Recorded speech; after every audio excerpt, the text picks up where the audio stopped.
Hi, this is Karen, and I want to thank you for coming to my presentation on public library e-resources and how public libraries can use demographic information for effective marketing.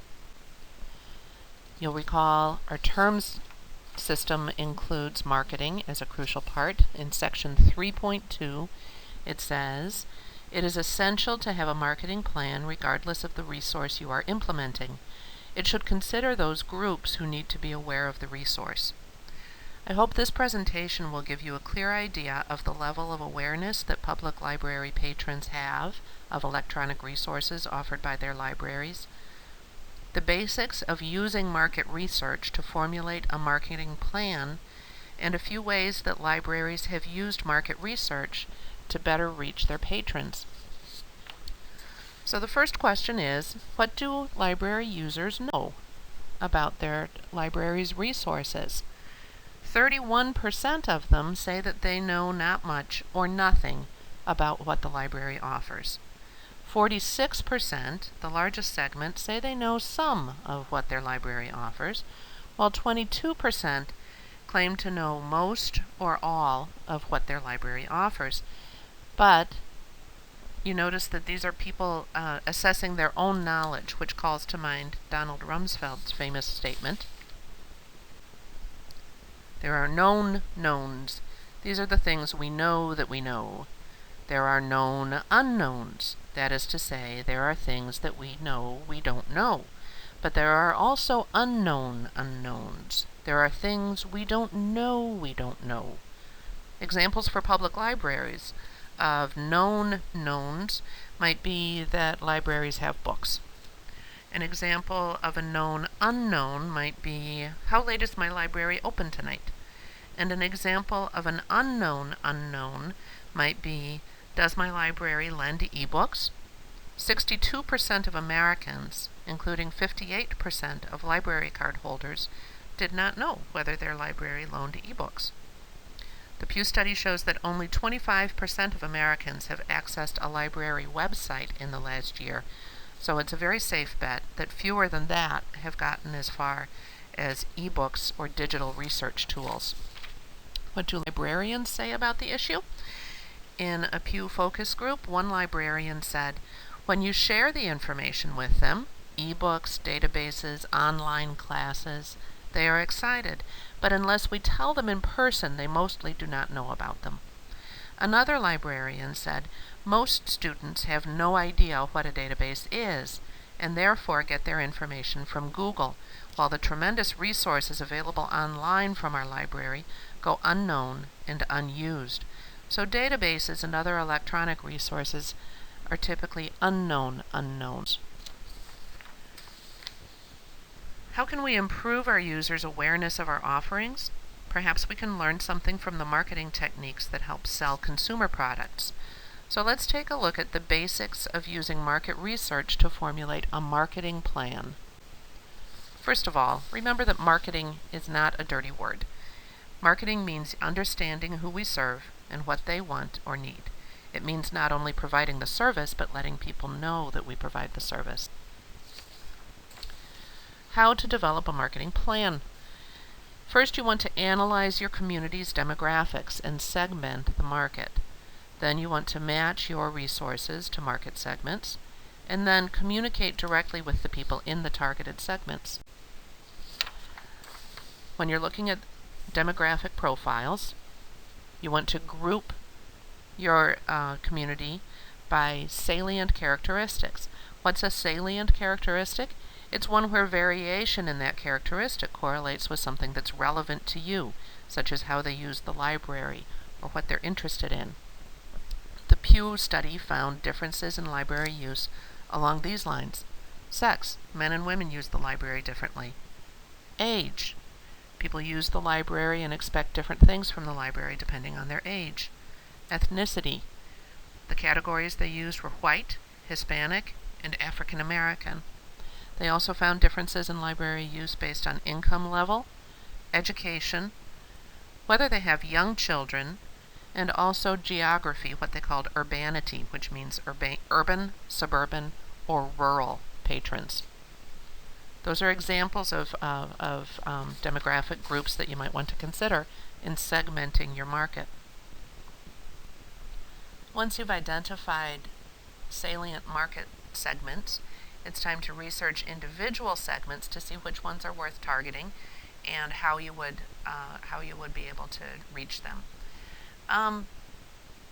One thing you'd want to look at is their level of awareness of library e-resources. It's something that the Pew Report can tell you about at this point in time. Some libraries also hire market research firms to help them do this kind of research. A big question is, how does this market segment use technology? Do they use the internet? Do they have smartphones? What are their interests? These could be cultural interests, like what TV shows they like. Are they into zombies? What are their hobbies? Or it could be stage of life interests, like are they likely to be becoming parents or retiring during the years that you're looking at, if it's an age group. For example, while somebody's pregnant, they have different health questions than they do at any other time in their life.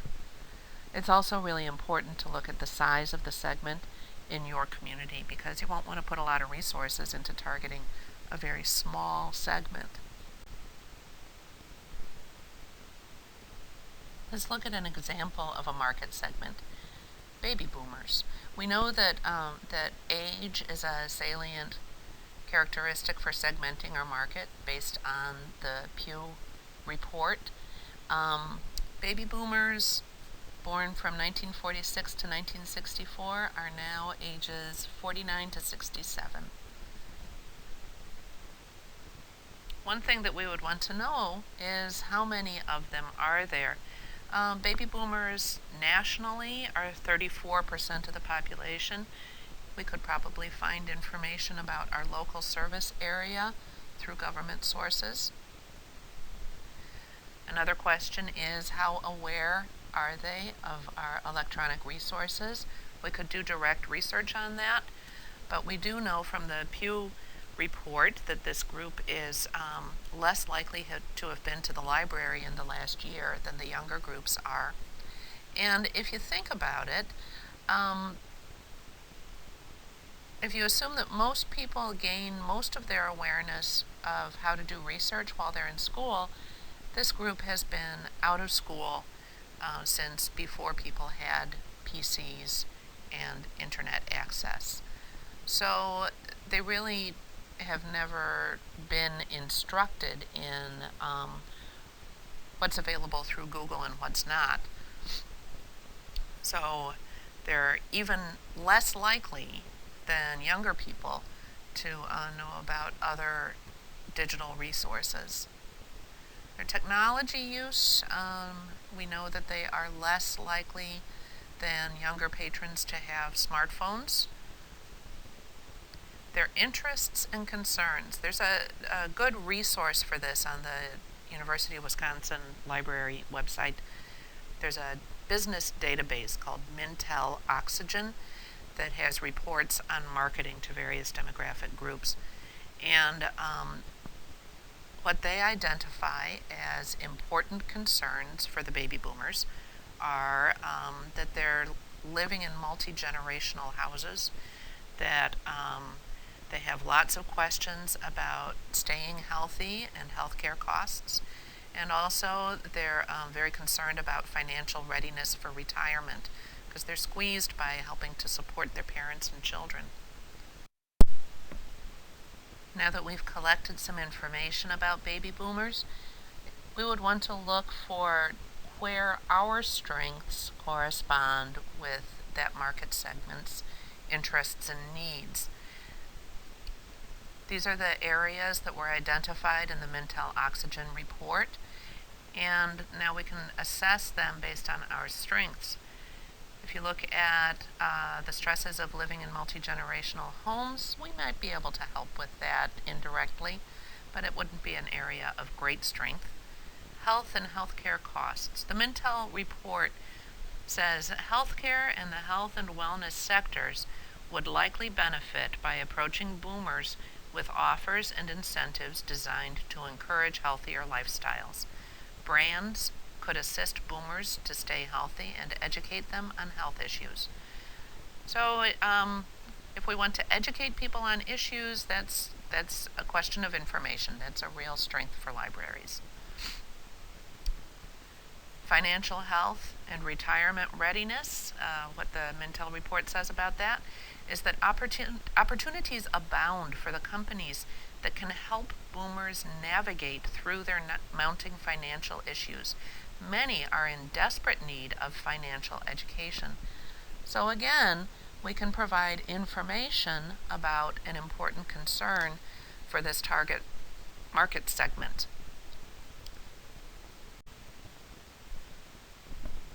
Once we have a target message, we can start coming up with the actual marketing plan. It should have measurable goals. For example, if we're looking at our targets of health and financial information, we might say that we want to see a 30% increase in usage of our consumer health databases. An important point in putting together your marketing materials is that you want to keep the competition in mind. The competition for health information would be the open web. People do, that's the third biggest category of internet use for this age group, for the boomers, looking for health information.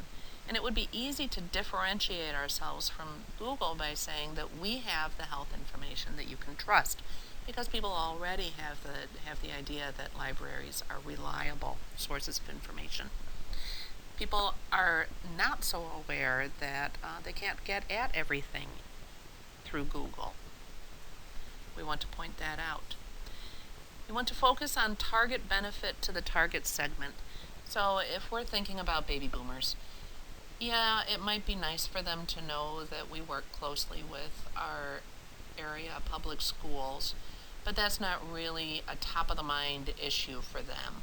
That's not something that's going to motivate action for them as much as the health and the financial information that we know they're concerned with. Acquire new resources and train staff as appropriate. You really want to have your ducks in a row before you start doing your marketing. Terry Kendrick, an expert in library marketing, said in an interview in American Libraries, "The worst thing that can happen is we send out some marketing that's successful, and people respond and come in to claim the offer we're giving them, and they're met with a poor response. That does more than just negate the activity you've just done.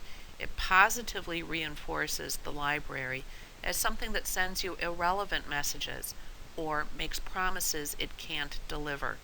An important point for working with your e-resources is that your website has got to be easy to navigate. Consider having a landing page for each of these key information categories. A landing page where a link will send you right to a list of resources for health information, or right to a list of resources for financial planning. You don't want to have a link that takes you to a page where there's something you can click on the page that says databases, but you don't even know what databases are, so why would you click it? You need to look at your information from the point of view of the patron or the user. There are a lot of very, very inexpensive ways that you can promote your e-resources inside the library, and you should be doing these just as a matter of course.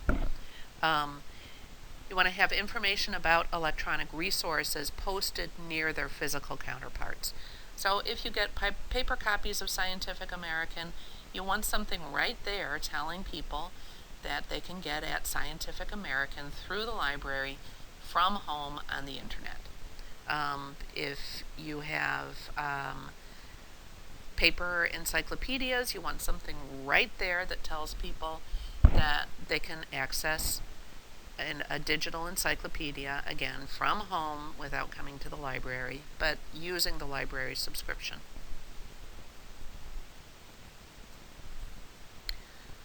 course, the promotion that's going to give you the biggest potential gain in your in use of your resources is outside the library. You need to find where your target is, and some of the things we know about baby boomers is that they use TV and radio still more than the internet for collecting news. They also use newspapers. Librarians could, for only the cost of their time, could prepare public service announcements, columns, and other kinds of materials that are not paid advertising, but that do help enhance their reputation as experts on just the issues that boomers are interested in. Fagan and Cole have interesting ideas about other ways to market outside the library. Some libraries have put together sort of a trade show booth that they can take places. They can take it to home improvement fairs and set up with information about do-it-yourself or about selecting contractors. They can take their trade show booth to the zoo on the day of a special event and have information about their programming. Every piece of marketing information for the library should have a URL that's going to be useful to people. Let's look at some examples of how libraries have used market research to help them expand the use of their electronic resources and just generally increase the number of card holders and library users. In Topeka, the library hired a market research company to find out about their community and its library use. What they expected to find out was that the urban poor were underserved. Librarians there have been targeting that population for some time. And what researchers found out was that that segment, the urban poor, had some of the highest usage rates. They were more likely to have a library card and check out materials than most of the rest of the county. Also, it was a very small segment of their user group. It's only 1.1% of the county's population. So even though librarians felt a strong ethical obligation to serve the underprivileged were not underserved relative to other market segments. What they found is that the residents of outlying areas in their county were underserved. So the market research led the library to increase marketing efforts in rural areas and to find ways to increase services to rural areas. So now they have more bookmobiles, they're using automated book dispensers, and they have continued to invest in market research information to help them in meeting the needs of their patrons. Terry Kendrick cited them as having an excellent website in 2012. It's easy to navigate, easy to find electronic resources, which are important for people who are accessing the library remotely. Another public library that used market research information very successfully was the Calgary Public Library. And what they found when they did market research was that across the board, their population was unaware of the library's collections that related to interests that they had. So they put together sort of a unified advertising campaign and then tailored it to individual segments. The campaign features pictures of people's feet wearing their shoes and clothing in different styles depending on the segment, and it shows next to the feet it shows a book bag where you can see which library materials were attractive to the segment represented by that set of feet. It's been very popular, and goal to change public perceptions of the library has been met. They're seeing a huge increase in library usage since they started this advertising campaign. And it's important to note that they also have a very well-designed library website. One of the most prominent links on the homepage just says e-library. And if you click on e-library, you don't find a choice that says databases, because as we've seen, people don't know what that means. What you see is a set of choices like genealogy or newspaper archives or ebooks. So it doesn't use language that people don't understand. The website uses language that people do understand, and everything is clear and attractive. Another public library that has used market research and marketing effectively is in Henderson, Nevada. The librarians in Henderson thought that their community was mostly seniors and families with kids. They hired a market research firm to help them find out how to serve those patrons more effectively, but the market research showed that they also had lots of young professionals and younger seniors in their service area. Younger seniors meaning people who are still working, whose kids are grown up. And both of these groups were very interested in their work and their careers. So what the Henderson libraries did was that they added databases with business information, as well as beefing up their consumer health information and other online e-resources.